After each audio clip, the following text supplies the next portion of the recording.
à la base, ça devait ressembler à ça. Je suis choqué. Salut à toi. Aujourd'hui, on fait une vidéo sur une construction Lego un peu originale. Je viens d'acheter ce set, les oiseaux amoureux de Lego. Mais c'est pas pour faire des oiseaux que je l'ai acheté. On va plutôt le transformer en Sylvebarbe. Regardez-moi cette merveille. C'est juste incroyable. Et pour faire ça, j'ai dû acheter un mock. Donc pour ceux qui ne savent pas ce que c'est, moi il y a un mois je savais pas du tout ce que c'était. C'est une notice alternative pour construire autre chose depuis un set de Lego ou bien des briques achetées un petit peu partout. Moi j'ai acheté la notice sur Rebrickable, qui est un site que j'ai découvert il y a pas si longtemps. Et donc on reçoit un PDF comme ça, avec toutes les instructions. Oui, c'est peut-être parfois un peu moins sexy que les instructions Lego, mais vraiment bravo à tous les créateurs et créatrices de ce genre de PDF de faire des notices ultra simples et j'ai l'impression que ça va être plutôt facile. On m'a dit qu'il était pas très long et que c'était plutôt bien expliqué.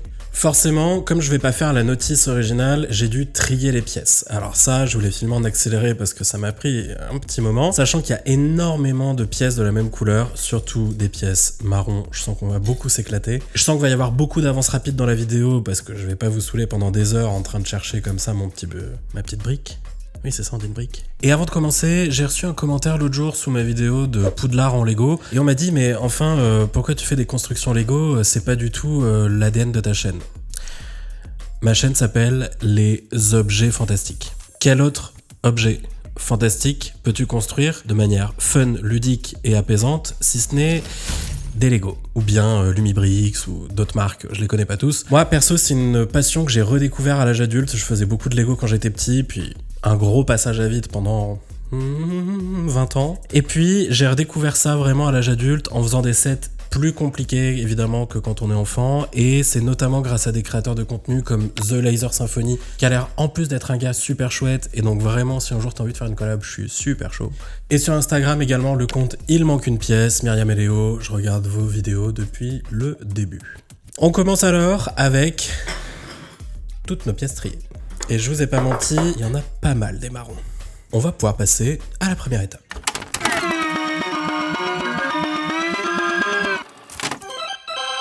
You rock!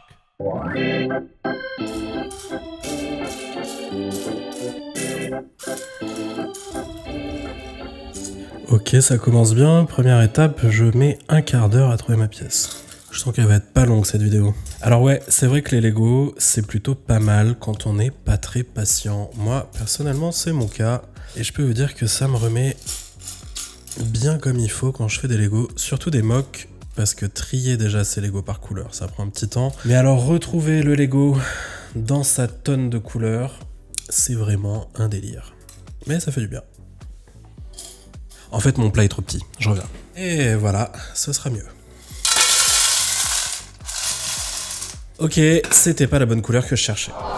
C'est vrai qu'il y a un truc que j'ai remarqué dans les notices Lego, c'est que parfois les couleurs sont pas exactement précises sur le papier, encore moins quand on a un écran avec un fichier PDF. Et du coup, que ce soit en notice officielle ou dans les mocks, parfois on galère entre cette couleur et cette couleur. Je fais un petit truc d'influenceur comme ça, vous voyez. Allez, première étape, ça fait déjà 6 minutes qu'on est là. C'est parti. Alors déjà, pourquoi j'ai voulu faire ce mock ? Tout simplement parce que Sylvebarbe, ça a toujours été un personnage, moi, qui m'a bluffé. Faut dire que Le Seigneur des Anneaux, ils ont quand même tourné à la fin des années 90 pour des films qui sont sortis, si je dis pas de bêtises, à partir de 2000 ou 2001. Donc moi, j'ai vu ça quand j'étais ado et franchement, l'arbre vivant, j'y croyais à fond. Et évidemment, je les revois à peu près 2 fois par an. Et franchement, ça a pas bougé. C'est un truc de fou. C'est-à-dire qu'ils ont vraiment fait un mélange d'effets pratiques et d'effets spéciaux. Il y avait vraiment sur le tournage une sorte d'animatronics de Sylvebarbe, avec ensuite son visage qui a été digitalisé en partie pour rendre ses expressions beaucoup plus vivantes. Et c'est ce qui explique qu'aujourd'hui, on a des effets spéciaux qui sont uniquement du CGI, uniquement de la 3D. Bon, je parle même pas de l'intelligence artificielle. Et qui vont assez vite vieillir dans le temps parce que ça devient très vite obsolète, alors qu'en fait, la construction physique, ça a plus de chances de durer dans le temps. Et moi, il y a une scène qui à chaque fois me bluffe, à chaque fois que je la revois. Pourtant, j'ai un vidéoprojecteur, je regarde ça en 4K, en grand et tout. C'est vraiment l'inondation d'Isengard. Je trouve que c'est un truc de fou. J'ai regardé les appendices 1 milliard de fois avec le making-of. Je suis toujours bluffé d'avoir ce rendu qui, franchement, n'a pas vieilli, quoi. C'est un truc de fou. Et surtout le petit moment où t'as un petit arbre qui est en feu et qui plonge la tête avec ses branches en flammes dans l'eau et qui fait un petit... C'est vraiment mon moment préféré de la séquence. Est-ce que je me relance parfois les trilogies juste pour ce moment-là? Ouais, peut-être. Ok, allez, on repart à la recherche d'une pièce pendant 100 ans. A few moments later. 2000 years later. One eternity later. Voilà. Puis aussi, ce qui est cool avec le personnage de Sylvebarbe, c'est qu'on va aborder une notion qui est vachement importante dans le monde du Seigneur des Anneaux. Quand, au tout début, il refuse d'aider Merry et Pippin parce que, en fait, c'est pas sa guerre. Et Pippin a une trop bonne idée, c'est d'amener Sylvebarbe dans Isengard pour voir un peu l'effet de la déforestation sur sa famille, sa communauté, en fait. Ce sont vraiment ses frères qui sont tués. Je dis frères parce que... Mince. Je dis frères parce que on sait que les Ents femmes ont disparu ou bien sont introuvables. C'est Sylvebarbe qui l'explique et c'est également expliqué dans le livre que depuis des années, les Ents n'arrivent plus à retrouver les Ents femmes. Et ça, on peut l'expliquer en partie lors de la guerre de la Dernière Alliance, qui est donc une guerre qui allie hommes et elfes pour se battre contre Sauron, cette bataille durant laquelle Isildur va arracher l'anneau des mains de Sauron en coupant son doigt avec Narsil, l'épée légendaire qui deviendra plus tard Anduril. Et lors de cette bataille de la Dernière Alliance, Sauron va incendier les Terres Brunes, qui est une partie de la Terre du Milieu, et qui va ravager une bonne partie de la population des Ents. Il est probable que beaucoup d'Ents femmes aient péri à ce moment-là, et que beaucoup d'autres se soient enfuis. Au moment des événements du Seigneur des Anneaux, particulièrement dans le deuxième livre et donc dans le deuxième film, les Ents femmes sont introuvables.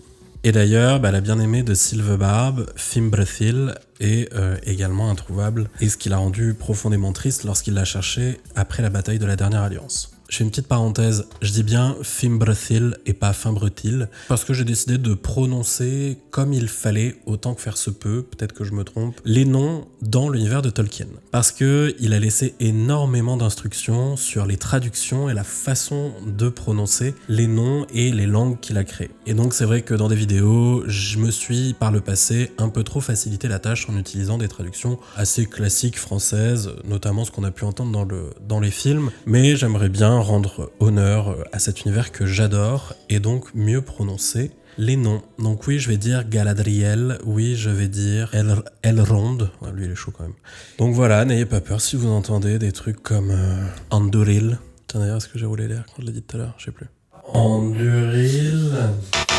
Alors, c'est pas mal. Par contre, ce petit bout là qui arrête pas de se casser, ça m'énerve un tout petit peu. Mais je crois que j'avais parlé de patience au début de la vidéo. Je sais plus. Voilà, donc là, on a commencé à faire une petite partie du tronc entre la 2, à la 1, à la 2, à la 1, à la 2.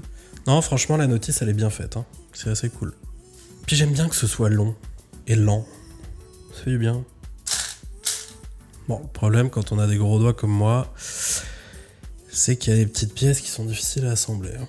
J'espère que le tout va être solide parce qu'il y a vraiment ce petit pied qui bouge pas mal quand même. Hein. Franchement, je suis à l'étape 24. Pour l'instant, c'est archi bien expliqué. Donc vraiment, bravo à la personne qui a fait le mock. Puis déjà, moi, je suis ultra admiratif des ingénieurs Lego qui réussissent à faire des trucs juste de dingue. Là, on avait vu sur le set de Poudlard, je trouve ça incroyable, la gradation narrative dans la construction du Lego. C'est un truc de fou. C'est-à-dire qu'on commence à créer vraiment les sous-sols avec les épreuves que Harry et ses potes vont traverser dans le premier livre. Ensuite, on passe à la chambre des secrets. On commence vraiment à se rapprocher ensuite de la base. Puis ensuite, on va faire tout l'édifice. Je trouve que c'est pas juste on va assembler de manière la plus optimisée possible. C'est aussi un plaisir de suivre une histoire pendant qu'on construit des Lego. Et ça, c'est plutôt cool. J'ai l'impression d'être tellement lent, mais comme je dis, c'est un mock, donc j'ai dû trier toutes mes pièces. Pour les retrouver une par une, c'est pas aussi rapide que les sets officiels. Mais bon, on peut pas leur en vouloir. Déjà, il y a une personne qui a détourné un arbre en Sylvebarbe. Bon, certes, c'est pas très loin, mais c'est quand même une belle épreuve d'ingéniosité. Donc vraiment, je suis admiratif. Je sais pas s'il va y avoir des easter eggs dans la construction. Pour l'instant, j'avoue, j'en ai pas identifié. Mais si en plus il y a ça...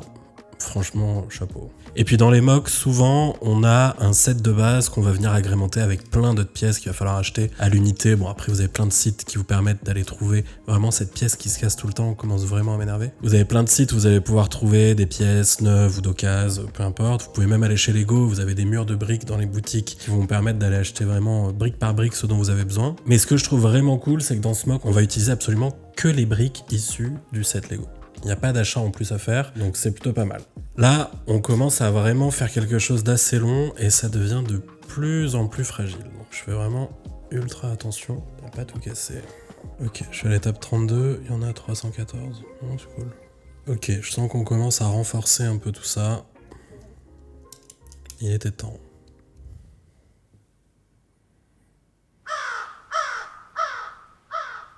Ouais, je fais souvent la technique de je ne touche pas les pièces, juste je les regarde pour trouver celle que je veux. Et ça marche jamais. Bon, après les étapes ça va vite, hein, parce que contrairement à Lego, là on ajoute à chaque fois soit 1-2 pièces maximum par étape. Donc généralement il se peut dans les sets, bon après j'ai pas une expérience énorme, mais en tout cas dans ceux que j'ai montés, il se peut parfois qu'on rajoute beaucoup de briques à chaque étape. Donc bon, le fait qu'il y en ait 314, ça me fait pas plus peur que ça finalement. Première feuille du set. Lego aussi, si vous voulez sponsoriser, m'envoyer des coffrets, franchement je suis tout à fait preneur. Parce que c'est vraiment le hobby à avoir quand on a une vie adulte, quoi. Parce que c'est un peu cher quand même comme hobby. Hein. Ah oui d'accord, donc là on a fini cette première partie. D'accord, en fait on vient de faire la jambe gauche. Je la mets de côté. Et j'ai l'impression qu'on va refaire la même chose à l'envers. Vous avez vu la vitesse à laquelle je vais ?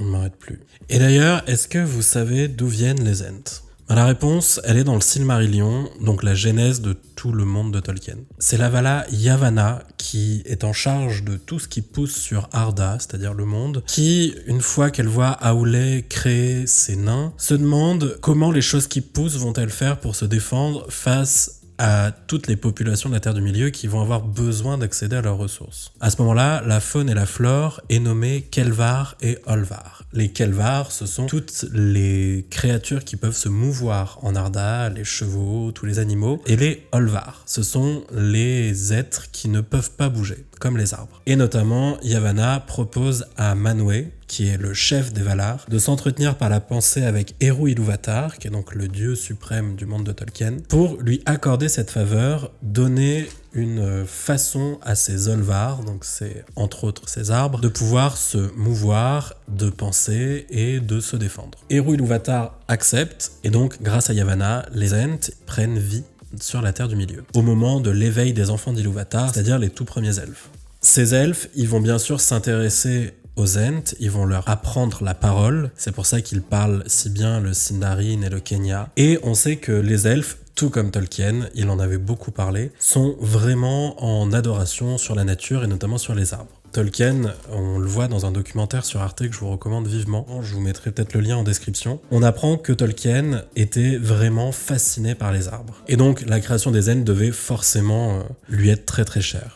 Les Ents, ils ont aussi un lien assez proche avec les Istari, les magiciens. Donc Gandalf, Saruman. Saruman, évidemment, proche de la forêt de Fangorn, dans le cercle d'Isengard. J'avais pas dit que j'allais rouler les R. Ouais. Saruman, dans son cercle d'Isengard. Oh non, ça fait beaucoup. Je vais peut-être le faire sur des noms elfiques. Ouais. On va doser un peu. Et d'ailleurs, il y a une créatrice de contenu que vraiment j'admire particulièrement. Elle s'appelle Fostea et elle fait des contenus sur le Seigneur des Anneaux avec une diction, je pense, parfaite des noms. Merci parce que c'est un peu grâce à toi que j'ai appris à prononcer pas mal de noms de cet univers. Et puis, on apprend des choses vraiment en profondeur avec ton contenu. Donc, c'est vraiment très très chouette. Pareil, hein, si tu veux faire une collab, c'est avec grand plaisir. Et d'ailleurs, je pense que c'est indéniable que dans la création de contenu, t'es vraiment la personne la mieux documentée sur le Seigneur des Anneaux. Et t'es vraiment une référence. Et d'ailleurs, c'est comme ça que je t'ai connu, puisque un jour, on a commenté l'une de mes vidéos sur le Seigneur des Anneaux. C'était les toutes premières. Honnêtement, j'avais pas la même rigueur qu'aujourd'hui. J'allais pas vraiment chercher en détail beaucoup de choses. Je pensais que je connaissais assez bien l'univers pour me débrouiller, alors que pas du tout. Quand on fait du contenu, il faut quand même s'assurer qu'on dise pas forcément n'importe quoi. Et il y a une des personnes qui me suivait, qui je pense me suit plus, a commenté en disant vidéo truffée d'erreurs, Fostea, est-ce que tu confirmes? Donc je pense que cette personne ne suit plus la chaîne actuellement. Ça a dû un peu l'énerver qu'il y ait eu des erreurs dans ses vidéos qui encore une fois étaient les premières. Voilà, je suis désolé. Mais je la remercie quand même parce que elle m'a fait connaître Fostea. Et ça c'est assez cool. Je sais pas si je l'ai déjà dit, mais si tu veux faire une collab, tu peux m'appeler. Est-ce que c'est la vidéo où je demande le plus à des créateurs et créatrices de contenu que j'admire de faire des collabs? Ouais, c'est possible. J'ai l'impression que je me suis trompé sur un truc.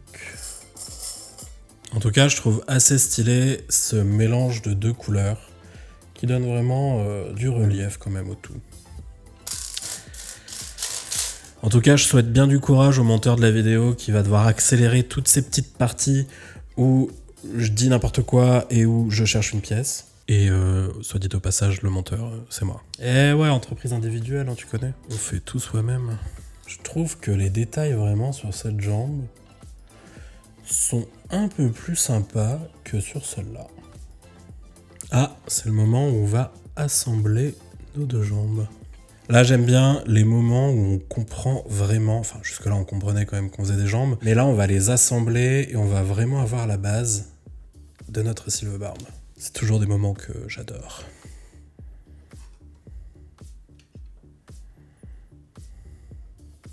Ça a l'air fragile, mais ouais, on va renforcer tout ça, c'est sûr. Peut-être que ça, c'est son slip rose. Petit easter egg.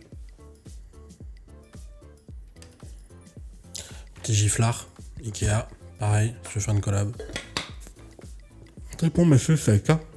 Il y a vraiment des moments où c'est hyper fragile, j'ai peur de tout péter. Je trouvais que le gros plus de Smoke, c'est que vraiment, on arrive à lui faire une expression qui est assez reconnaissable dans le film. Je trouve que c'est une petite prouesse, sachant que le set est pas du tout prévu pour faire un Silvebarb à la base, quoi. Donc là, on commence à faire un peu des branchages.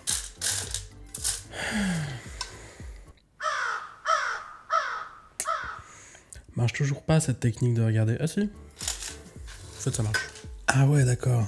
Donc là, c'est pour la mettre sur sa patte et rajouter en fait de la texture à sa jambe. Ok, très fort. Je pense qu'une fois monté, il faudra vraiment pas toucher à Silvebarb. Je pense qu'il reste un peu fragile quand même. Mais vraiment, l'ajout sur sa jambe, c'est archi bien trouvé. Cette petite liane qui donne du volume, très stylé. On en a logiquement une deuxième, mais qui est plus courte. Ça, c'est pas mal aussi de pas faire de la symétrie. Très, très, très sympa. Franchement, en vrai, ça change tout. C'est juste deux petites lianes, mais le rendu est vraiment sympa. Ensuite, je crois qu'on commence son visage. Je suis déjà à l'étape 121, hein. Ça file. Je pense qu'on va pas utiliser toutes les pièces, enfin je suis même quasiment sûr, parce que vu le nombre de pièces annoncées dans le mock, ça correspond pas du tout aux 750 pièces du set. Bon, c'est vrai que déjà il y a les deux oiseaux. J'ai comme l'impression qu'on va pas utiliser tous les éléments marrons. Donc si vous avez des idées pour les utiliser, pour ne rien gâcher, vraiment, je suis preneur, vous me dites en commentaire. Qu'est-ce que c'est apaisant quand même. Je suis là avec mes gros doigts à faire un tout petit truc. C'est incroyable. Est-ce que construire des Lego et monter des meubles Ikea, c'est le même délire? Oui, je pense. Vraiment, j'adore quand on crée quelque chose depuis plusieurs pages, on ne sait absolument pas ce que c'est, même si j'ai une petite idée parce qu'ils nous ont montré sur l'instruction. Mais j'adore ce moment où on pose une pièce qui permet de se dire « Ah bah oui, c'est ça, j'aime bien ce moment. » Je pense que ça, c'est son nez. On verra si j'ai raison ou pas. Je trouve ça assez incroyable l'autofocus de cette caméra. Je tourne avec une petite DJI Osmo Pocket 3. Franchement, alors pour ceux qui le savent pas, ma formation de base c'est le cinéma, donc tout ce qui est matériel, de prise de vue, c'est un peu mon délire. Et cette caméra, j'ai aucune sponsor, tout acheté moi-même, tout ce qui est là. Personne ne m'a rien envoyé gratuit, je fais la promo de rien du tout. Je vous parle juste d'une petite recommandation perso. Cette petite caméra a un autofocus qui est quand même assez stylé, assez réactif. Franchement, elle est aussi grande qu'un téléphone et je peux filmer des heures. Là, je suis à 63 minutes de rush déjà. Donc pour vous dire à peu près déjà qu'une vidéo, on filme beaucoup de choses qu'on finit par couper. Donc c'est un vrai travail. C'est drôle d'ailleurs parce que depuis que je monte ma tête sur la vidéo, les gens me disent mais je croyais que ta chaîne était full IA. C'est-à-dire qu'il y a des gens qui pensaient que ma voix, mon texte, toutes les vidéos que je fais, c'était une personne qui faisait juste des prompts et qui sortait des vidéos. Pas du tout. Moi j'utilisais, comme je l'ai dit, l'IA générative pour générer des images, ce que j'ai complètement arrêté de faire, parce que je suis plus ok avec le nombre de ressources que ça consomme, pour au final vous faire des vidéos qui vous apprennent des choses, mais dont l'image n'est pas forcément le pilier de la vidéo. J'ai perdu le fil de ma pensée, je sais plus ce que je voulais dire. Et donc depuis que je monte ma tête, on me dit « Ah mais en fait t'es un humain ». Bah ouais, je suis bel et bien un humain. Et d'ailleurs, depuis que j'ai dit que j'arrêtais l'IA, j'ai pour la première fois perdu des followers sur la chaîne. Ça fait quelques mois que j'ai repris de manière régulière et vraiment poussée la publication de vidéos. Pour l'instant, je faisais que gagner des abonnés. Et là, pour la première fois, j'en ai perdu. Bah écoutez, à bientôt. Si vous retombez sur cette vidéo et que vous voulez vous réabonner, bah c'est trop tard. Fallait pas partir. Après, je dis pas que les vidéos IA, c'est mauvais, hein. Moi, dans mon feed, j'en vois énormément passer. Je comprends qu'il y a des personnes qui aiment ça. Je pense que le truc de fou que nous a apporté l'IA générative, surtout sur les images, c'est de pouvoir, en quelques instants, nous transporter dans les mondes qu'on adore, de fantasy, fantastique, science-fiction notamment, mais pas que. C'est incroyable. Moi, quand j'étais petit, on n'avait pas Internet. On n'avait pas la télé en couleur. Non, ça, quand même, faut pas pousser. Mais mon imaginaire était construit à partir de quelques images, pas beaucoup. Celles qu'on trouvait dans les magazines, dans des films, dans des DVD. Non, attends, pire, dans des cassettes. C'était pas mal finalement d'avoir peu d'images, d'avoir peu de ressources. Parce que dès qu'on en avait une, on était quand même assez bluffé, quoi. Je dis pas que c'était mieux avant, attention, je déteste cette phrase. Je trouve ça génial qu'on ait accès aujourd'hui à des images qu'on peut générer nous-mêmes. Attends, on les crée pas, parce que l'intelligence artificielle, ça crée rien, ça génère à partir du travail d'autres personnes dont elle est nourrie, donc c'est ça aussi qu'il faut se poser comme question quand on l'utilise, Est-ce qu'on est d'accord de faire ça? Moi aujourd'hui, je le suis plus, donc c'est un choix que j'ai fait pour moi-même et pour la chaîne qui regarde que moi. J'encourage personne à fuir l'IA, juste peut-être un conseil, si je puis me permettre, de l'utiliser de manière éthique, responsable, quand on en a vraiment besoin, quand il y a un impact qui va expliquer qu'on utilise à ce point autant de ressources. Mais à part ça, je sais plus où je voulais en venir avec cette phrase. Mais entre-temps, j'ai quand même avancé ce qui est définitivement, je pense, la petite tête de notre Sylvebarbe, avec ses petits yeux et son nez au milieu. Vraiment, je suis bluffé parce que en 4 pièces, on arrive à lui donner une expression. Et ça, c'est un truc de fou. Ça faisait un moment que je me demandais où est-ce qu'on allait mettre ce genre de pièces. Et ben la réponse est pile dans la tête de Sylvebarbe.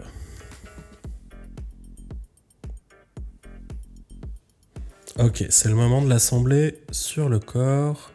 Non, faut pas que je m'arrête. Bon, ça a l'air assez simple. J'espère que je vais pas casser les jambes. Pas mal. Rien que comme ça, franchement, je le trouve trop beau. Je trouve que le placement des feuilles, les détails, son regard, c'est dingue. Vraiment, je suis bluffé. Déjà, faire un set officiel de Lego, réfléchir, faire le manuel d'utilisation, choisir les pièces. Déjà, je trouve que c'est un travail de fou. Mais alors, en plus, les personnes qui arrivent à faire des mocks aussi beaux, enfin d'ailleurs des mocks tout court, je trouve ça absolument dingue. Hop, je te mets de côté, on continue. Pardon, il commence à tout casser, lui.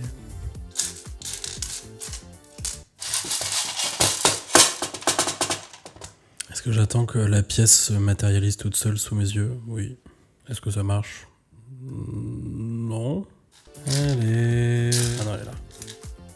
Là, je sais pas du tout ce que... Ah, mais si, je sais ce qu'on fait. On est en train de faire les bras, je pense. Avec ces petits trucs articulés, là. Vraiment, je ne comprends pas du tout ce que je suis en train de faire. Mais justement, comme je disais tout à l'heure, il va y avoir ce petit moment où je vais mettre une pièce et je vais me dire « Ah, bah oui. » Et ça... c'est génial. D'accord, donc là on le pose de côté et on démarre autre chose. Donc je ne sais toujours pas ce que je faisais, mais c'est pas grave, ça va venir. Franchement, jusqu'à présent, je me suis pas senti bloqué du tout dans ce mock. Il est vraiment très bien réalisé. Après, ce que j'aime bien dans les notices officielles Lego, c'est les petites anecdotes. Il y a des passages où on va nous apprendre des petits trucs sur nos univers. Et ça, c'est toujours assez sympa. Mais bon, si on a envie de savoir des choses sur des univers fantastiques, il faut aller sur les objets fantastiques, YouTube. Ce qu'on m'a dit, c'était pas mal. Après, je sais pas. J'arrête pas de tout casser. À chaque fois que je mets une pièce, il y en a une qui s'en va. Mais bon, ça, c'est pas la faute de la notice. Je pense que c'est vraiment mes gros doigts. Ok, Et maintenant je l'assemble. Et donc du coup les deux assemblés, ça donne ça. Je le montre à la 1, à la 2, à la 1, à la 2. Je le montre à moi. Pas mal. Et oui, si t'as reconnu le cœur à ses raisons dans cette ref, je t'offre un badge sur ma chaîne YouTube. Non, c'est pas vrai, malheureusement, je peux pas le faire, c'est assez dommage. Il y a des gens qui me suivent depuis le tout début. Merci à elles et eux, d'ailleurs, pour leur fidélité et leur soutien. Généralement, j'ai toujours un petit commentaire de leur part, des petits encouragements, donc ça, c'est vraiment très chouette. Et j'avoue, j'aimerais bien les remercier en leur offrant, je sais pas, des fonctionnalités sur YouTube, mais on peut pas. Donc, c'est un peu dommage. Est-ce que je m'adresserai pas à YouTube yeux dans les yeux? Non, je pense pas qu'ils regardent. Bon, si jamais, si vous regardez YouTube, mettez cette fonctionnalité, ce serait cool. Merci. Et si jamais tu veux faire une collab, non, c'est pas vrai. Je vois toujours pas exactement où je vais. Hein. On a dit la patience, Mathieu, la patience. Ah, première feuille de tout le set. Bon, on est à l'étape 221, donc techniquement, il nous en reste pas non plus trop. Ok, donc là, on a ça qu'on va venir caler vraiment. Ça s'imbrique. C'est un peu le concept en même temps. Ok, bon là en termes de solidification, je pense qu'on a fait le job. Hop. Je sais pas. Ah mais oui, c'est son tronc. Sans mauvais jeu de mots. Ça va être son buste, je pense. Ah non, c'est son dos. Ok. Son dos, et donc ça rentre. Là, à ce moment-là de la vidéo, si vous voyez une grande coupe, ça veut dire que j'ai brisé tout le modèle en insérant le dos trop fort. Et du coup, par le truchement du cinéma, j'ai fait une ellipse. Donc si vous voyez une coupe, c'est que j'ai tout foiré. Attention.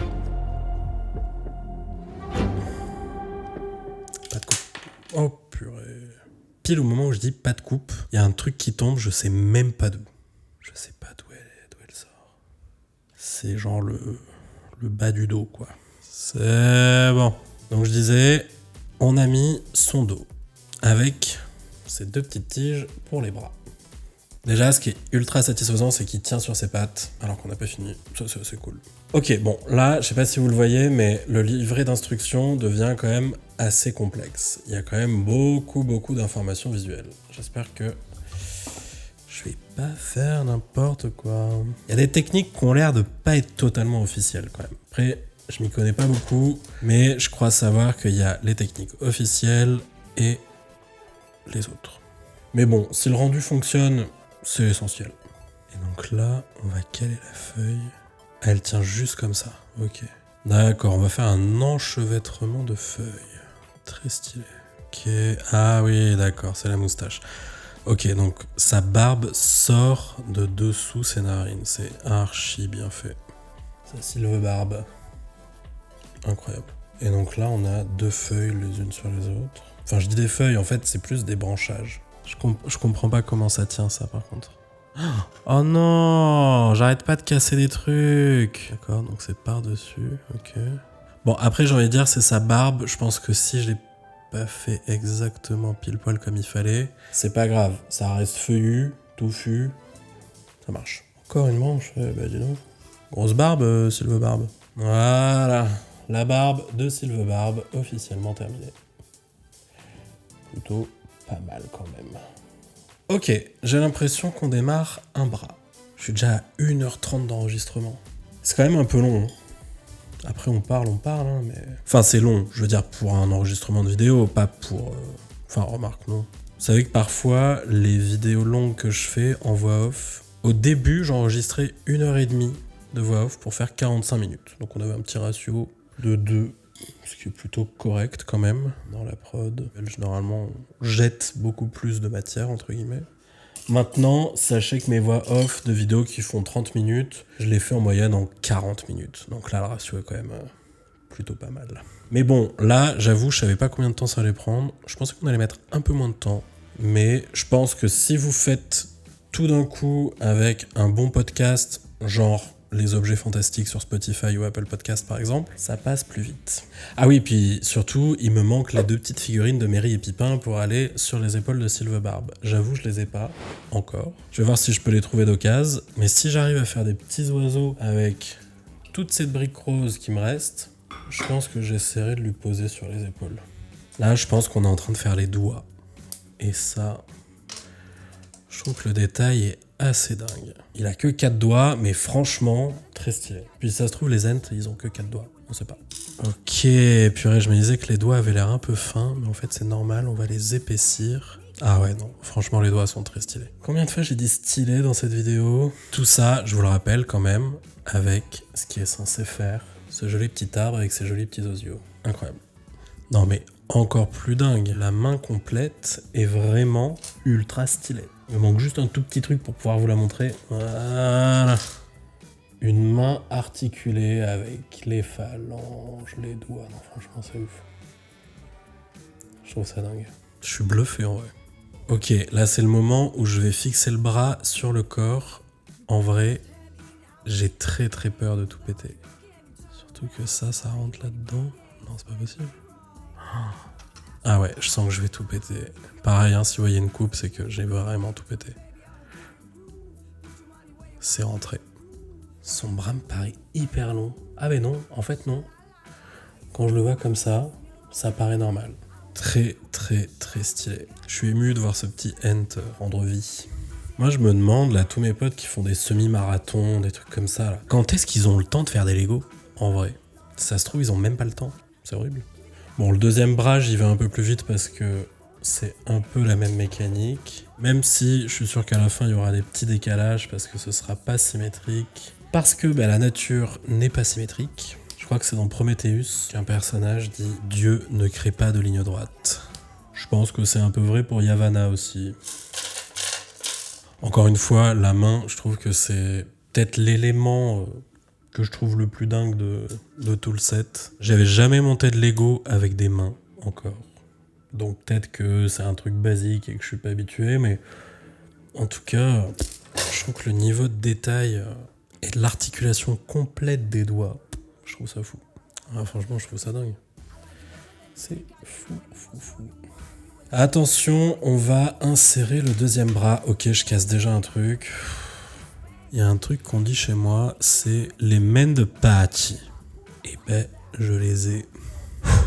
Allez, tu peux le faire. J'ai rien cassé. Je pense qu'on n'est pas loin d'avoir fini. On a son corps, sa tête, ses deux jambes, ses deux bras, les mains articulées. Franchement, notre Silver Barb, il commence déjà à ressembler à quelque chose de plutôt stylé. Vraiment, je pense qu'une fois qu'on l'a fini, il faut le mettre dans une vitrine et plus y toucher. Si vous avez des idées de mock que je peux rajouter à celui-là, avec toutes les pièces qui restent, franchement, je suis preneur. D'accord. Et je pense qu'il y a pile les emplacements pour mettre Mary et Pipin. Et ça, vraiment, je suis dégoûté de ne pas avoir les figurines. Je pense que je vais faire en sorte de les chercher activement parce qu'elles vont beaucoup me manquer. Après, je suis frustré de ne pas avoir monté quand même les petits oiseaux amoureux, là. Ça avait l'air stylé aussi. D'ailleurs, j'ai vu un autre mock avec l'orchidée pour faire le Demogorgon dans Stranger Things. Je trouve que l'idée est dingue et je pense que je vais pas tarder à craquer aussi sur celui-là. Dites-moi en commentaire si vous voulez une vidéo là-dessus. Parce que je pense que même si vous la voulez pas, il y a de grandes chances que je la fasse quand même. Hein. Je retiens mon souffle à chaque fois que je mets un truc là. À ce stade, c'est... Bon, je vais le transporter pour le mettre dans la bibliothèque. Je pense que je vais vraiment pas respirer de tout le trajet. On arrive à l'étape 300 les amis. On n'est plus très loin. Je vous rassure, cette vidéo va prendre fin. J'ai peur de le casser. Je trouve ça... stylé. Je suis désolé, hein, j'ai pas d'autres mots. Je suis conscient que je l'ai utilisé 148 fois. J'ai fait un peu n'importe quoi là, non? C'est ça que j'ai mis au mauvais endroit. Purée, alors si j'arrive à le défaire sans tout péter... Là, je sais pas... Ouh là là. J'ai parlé trop vite. Je sais pas si vous avez vu, mais là, c'était vraiment un acte chirurgical que je viens de faire. J'en suis tout émoustillé encore. Mais bon, ça va, le Silver Barb va bien. Je sais pas comment font les personnes qui font des Lego et qui ont des chats. Honnêtement, je sais même pas si c'est compatible. Est-ce que vous mettez tout en hauteur? Est-ce que là, un chat qui voit ça, mais je pense qu'il se fait un kiff de le foutre par terre et de le fracasser, non? Alors qu'un chien, on sait bien que c'est beaucoup plus calme.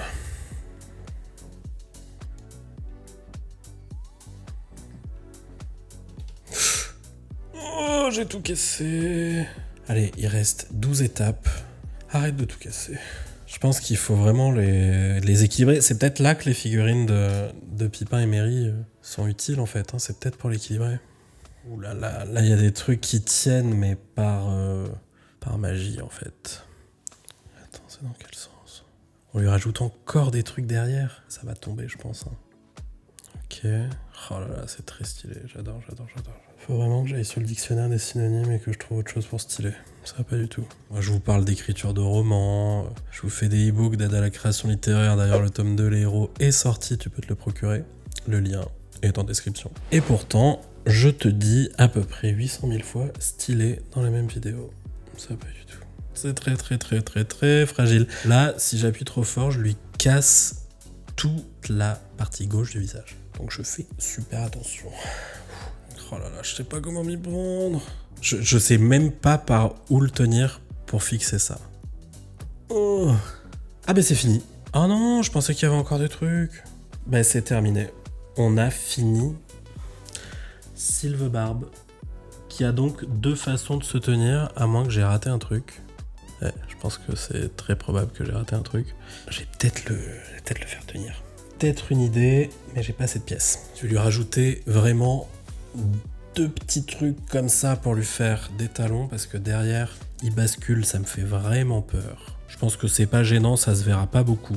Donc voilà, les 2 petits talons blancs que je lui ai mis vraiment derrière, et Sylvebarbe terminé. Franchement, je suis ultra fan de ce mock. Pour tout vous dire, c'était la première fois que j'achetais un mock et que j'allais tout au bout. J'ai essayé déjà une fois et j'avoue, je me suis complètement perdu dans le livret d'instructions. Ça m'a un peu saoulé. J'ai fini par refaire le set initial que j'avais acheté. Mais alors là, franchement, Sylvebarbe, il est incroyable. Le détail des mains, je trouve que c'est ultra intelligent. Son visage qui est vraiment expressif alors que ça se joue à 2 pièces. C'est vraiment un truc de fou. Tout le détail des feuilles, le fait qu'il y ait de la place pour mettre Merry et Pipin sur ses épaules, je trouve ça absolument dingue. Et puis, encore une fois, à la base, ça devait ressembler à ça. Vraiment, je suis choqué. C'est dingue. Je suis ultra content. Vraiment, un immense merci à Terauma, j'espère que je le prononce bien, qui est la personne qui a créé ce mock. Allez suivre cette personne. Je vois qu'elle n'est suivie que par 628 personnes sur Unbreakable. Vraiment, ça mérite beaucoup plus. Et je vois également que dans son profil, il ou elle, j'avoue, je ne sais pas, a développé également la statue du Balrog améliorée d'après le set, ainsi que le Mumaki. Je pense que c'est vraiment les prochains sets que je vais faire. J'ai adoré, je trouve que le livret de description est vraiment simple, vraiment, ouais, j'ai trop aimé. Voilà, j'espère que cette vidéo vous a plu, que vous aurez appris quelques petites choses sur l'univers du Seigneur des Anneaux et sur Sylvebarbe. En tout cas, moi j'ai adoré vraiment faire cette construction. Si la vidéo vous a plu, mettez un commentaire. Si elle vous a déplu, mettez un pouce vers le haut. On sait jamais, ça peut marcher. Et si vous avez envie de soutenir la chaîne, vous avez la collection d'e-books d'aide à la création littéraire dont le lien est en description que vous pouvez acheter. Je vous dis à très vite et surtout, n'oubliez pas de